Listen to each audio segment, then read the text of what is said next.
Após anos de um casamento que parecia sólido e cheio de planos para o futuro, um homem começa a perceber sinais estranhos no comportamento da esposa. Pequenos detalhes, mudanças sutis e um sentimento crescente de que algo não está certo levam a buscar respostas. O que ele descobre vai além do que poderia imaginar, transformando sua vida de forma irreversível. Agora, ele precisa tomar decisões que testarão sua força, inteligência e determinação. Em meio a reviravoltas emocionantes e um jogo de mentiras e manipulação, ele traça um caminho para recuperar o que é seu e, acima de tudo, sua liberdade.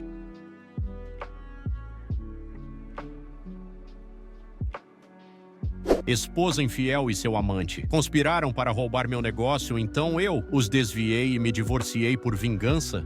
Eu, homem de 36 anos, estou casado há 5 anos com quem pensei ser uma esposa amorosa e atenciosa. Agora sei quem ela realmente é. Quando conheci Mary, achei que ela era perfeita. Ela era calorosa e gentil e nos demos bem instantaneamente. Ela não parecia ser do tipo que poderia me apunhalar no coração. Acho que estava errado. Sinceramente, achei que iríamos durar para sempre. Afinal, eu me casei com ela. Antes dela, eu era o tipo de cara que tinha medo de compromisso, nunca quis me prender a ninguém. Mas ela mudou tudo isso em mim. Estávamos até nos preparando para abrir um negócio juntos. Mary sempre quis ter sua própria confeitaria. Ela ama fazer doces quase tanto quanto odeia seu trabalho atual. Eu queria apoiá-la, então passamos anos transformando esse sonho em realidade. Criamos um plano de negócios e reservamos uma parte significativa de nossas economias para que isso acontecesse. O negócio era principalmente para ela, mas era algo que deveríamos construir juntos. Então descobri que ela nem sequer estava investida em um futuro comigo. Começou com os sinais clássicos. Ela estava distante, sempre no celular e sempre inventava desculpas para sair e voltar tarde. Por um tempo, achei que estava imaginando coisas, vendo padrões onde não existiam, mas o que realmente me convenceu foi o fato de que, do nada, ela começou a ficar extremamente atenciosa. Isso poderia ter sido bom, mas sempre parecia estranho. Era quase exagerado, intimidade repentina, declarações de amor aleatórias e até café da manhã na cama algumas vezes. Era difícil aproveitar esses momentos quando eu sentia cada vez mais que ela estava se sentindo culpada por algo. Acho que ela percebeu que eu estava começando a desconfiar porque de repente parou. Acabou a afeição forçada, acabou a tentativa de me fazer sentir especial. Ela começou a se afastar ainda mais e logo nos tornamos estranhos um para o outro. Nesse ponto, eu tinha certeza de que ela estava me traindo. No mínimo, havia algo muito errado no nosso relacionamento. A ideia dela me trair partia meu coração, mas eu não podia simplesmente ficar parado sofrendo. Se ela estava sendo infiel, eu queria agir imediatamente, mas primeiro precisava ter certeza de que não estava apenas sendo paranoico. Eu não podia simplesmente perguntar diretamente se ela estava me traindo. Ela negaria e ficaria mais cuidadosa, ou eu a pegava no flagra ou conseguia uma prova concreta. Então comecei a procurar evidências. Eu nunca fui do tipo que invade a privacidade da esposa, mas essa era uma circunstância especial. Acho que as regras normais não se aplicam quando você tem 95% de certeza de que sua esposa está te traindo, por isso não senti nenhum pingo de culpa quando peguei o celular dela no carregador enquanto ela dormia profundamente. Tentei desbloquear o celular e me deparei com o primeiro obstáculo. Ela havia mudado a senha. Tentei nossa senha antiga, mas não funcionou. Agora eu tinha certeza de que ela estava me traindo. Compartilhamos a mesma senha no celular desde antes do casamento, então descobrir que ela a mudou sem me contar foi um enorme sinal de alerta. Coloquei o celular de volta no carregador, pensando que tinha sido derrotado por enquanto. Estava tentando encontrar outra maneira de conseguir provas quando tive uma ideia. Tentei desbloquear o celular com a impressão digital dela. Não foi fácil, especialmente porque as mãos dela estavam numa posição desconfortável, mas ela dorme profundamente, então o risco de acordá-la era pequeno. Fui para o lado dela da cama e vi que uma das mãos estava perto do rosto, com o polegar virado para fora o suficiente para que eu conseguisse pressioná-lo suavemente contra o sensor de impressão digital. O celular desbloqueou. Fui para o banheiro e tranquei a porta. Quando encontrei o que estava procurando, senti meu corpo inteiro gelar. Ter descoberto que ela estava me traindo já teria sido devastador, mas isso era muito pior. Ela estava tendo um caso com um cara chamado Shane e os dois estavam planejando me descartar e viver juntos. Ela já tinha desistido do nosso casamento e só estava esperando para lançarmos a confeitaria. O plano dela era lutar pelo negócio no divórcio e usá-lo para financiar sua nova vida com Shane. Eu me senti enjoado. Eu não era apenas um marido sido traído, eu era um alvo, minha esposa estava tentando me usar como um trampolim para começar uma nova vida com outro homem, enquanto eu ficaria sem nada. Percorri todas as mensagens, estavam cheias de detalhes nojentos sobre o caso, mas a maior parte das conversas era sobre o que planejavam fazer com o meu dinheiro. Shane estava completamente a bordo com o plano. Ele incentivava Mary a ter paciência e esperar o momento certo para agir. Eles concordaram que o melhor momento para dar o golpe seria quando a confeitaria estivesse começando a dar lucro. Ele insistia que eu era mole demais para lutar pelo negócio. Mary disse a ele que eu daria tudo o que ela pedisse. Segundo ela, já estava garantido que eu entregaria o negócio para ela no divórcio. Não consigo descrever os sentimentos que passaram por mim ao ver os dois me descrevendo como um idiota patético. Foi um enjoo no estômago, logo seguido por uma raiva intensa. Eles achavam que eu era fraco, que eu simplesmente entregaria tudo. Eu mostraria a eles. A primeira coisa que fiz foi coletar o máximo de provas possível. Exportei todas as mensagens e enviei para meu próprio e-mail, junto com todas as fotos e capturas de tela que trocaram. Registrei os horários e datas de todas as ligações. A próxima coisa que fiz foi acordar Mary. Ela queria jogar a longo prazo, pois eu ia acabar com o jogo dela ali mesmo. Sacudia com força até que ela acordasse assustada. Ela piscou algumas vezes, esfregou os olhos e perguntou o que estava acontecendo. Joguei o celular para ela e disse para ela mesma me contar. Os olhos dela se arregalaram quando viu que o celular estava desbloqueado. Mesmo na pouca luz do quarto, vi seu rosto ficar pálido. Ela gaguejou que não sabia do que eu estava falando. Mandei ela parar de fingir. Disse que via as mensagens com Shane e que sabia de tudo. Ela tentou falar algumas vezes, mas nenhuma palavra saiu. Minha voz foi ficando mais alta conforme eu continuava. Acusei-a de planejar com outro homem roubar tudo de mim. Meu dinheiro, meu negócio, minha confiança. Para quê? Por um qualquer? Mary começou a balançar a cabeça freneticamente. As lágrimas começaram a cair. Ela pediu para me explicar, disse que não era nada sério, que era só uma brincadeira. Fiquei furioso. Como dormir com outro cara e me enganar descaradamente poderia ser uma brincadeira? Como planejar me passar para trás e fugir com meu dinheiro era uma piada? Disse a ela que o joguinho acabou. Nós estávamos terminados e que ela sairia da casa pela manhã. Ela começou a chorar desesperadamente. Isso só me irritou mais. Virei de costas para não precisar olhar para ela. Ela correu até mim, implorando, dizendo todas aquelas frases clássicas. Podemos consertar isso. Foi um erro, mas eu não respondi. Apenas a deixei lá chorando. Na manhã seguinte, ela foi embora, mas não facilitou as coisas. Implorou, chorou, tentou de tudo para me fazer mudar de ideia, mas eu já estava decidido. Nem me sentia seguro com ela dentro da casa. Ela não me disse para onde estava indo, mas eu tinha uma boa ideia. Provavelmente foi direto para Shane. Tentei não me importar, mas não posso negar que doeu. Eu estava pronto para seguir em frente, mas a traição ainda era recente. Sabia que, se parasse para pensar muito sobre tudo o que aconteceu, provavelmente desabaria. Então, me mantive ocupado. Já estou conversando com um advogado sobre minhas opções. Também estou considerando abrir um processo contra ela e Shane por fraude. Seja qual for a possibilidade, uma coisa é certa, ela não vai sair impune. Atualização.